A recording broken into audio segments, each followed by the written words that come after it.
Before learning what to look for, here's how the event works. In Congress, students are given a docket of bills that they debate on. Debate consists of a student giving a speech, followed by a period of questioning. Each speech is limited to 3 minutes, followed by a questioning period by other members of the chamber.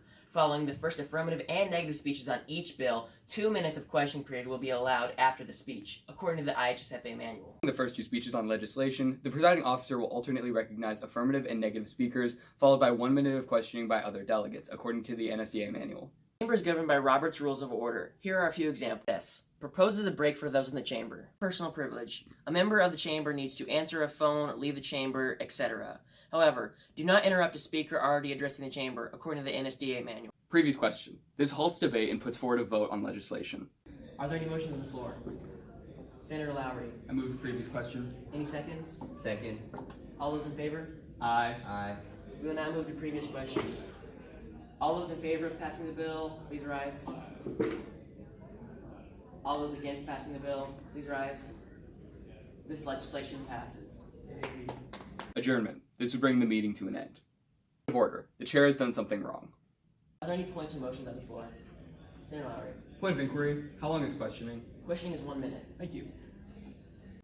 That's just a few of the rules that are used most frequently. Generally speaking, if something out of the ordinary is to happen, a student will use a motion. Example, motion to extend questioning period by 30 seconds. A lot to keep track of, but don't worry. It's not your job to run the chamber. That task falls upon the presiding officer and the parliamentarian. All you have to do is focus on the contestants. Leave the rules to the other people. And also, don't worry about what other judges put on their ballots. According to the IHSFA manual, the parliamentarian's ballot will be used to break any ties. Now here are some of the do's and don'ts of Congress. Do. Make good eye contact. Do. Be active and round, specifically during cross-examination. Attack ideas, not people, but students should directly clash with one another. Do. Keep questions and answers brief but effective. Reference the bill. Students should speak about the bill in specific terms rather than the broader topic. Do. Present well. One of the unique things about this event is that we are imitating the U.S. Congress. Everyone's cadence should reflect that. Don't make unfounded claims. Evidence should be backed up with sources. Don't dodge questions. Make sure students actually answer the question. Don't repeat claims without bringing anything new.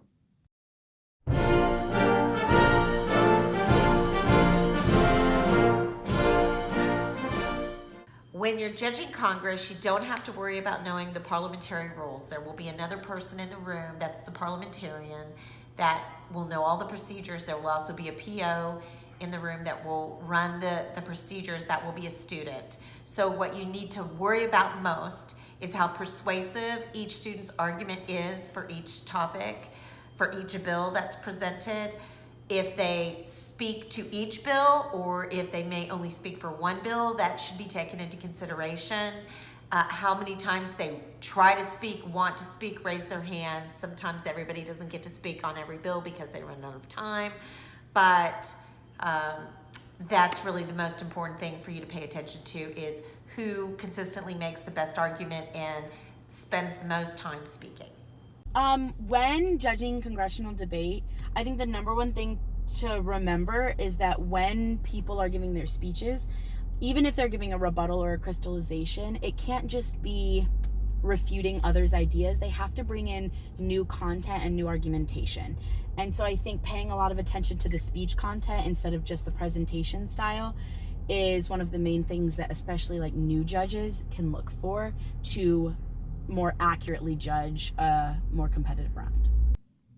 That should be all you need to know to judge Congress. More importantly than any of that though, be sure to have fun.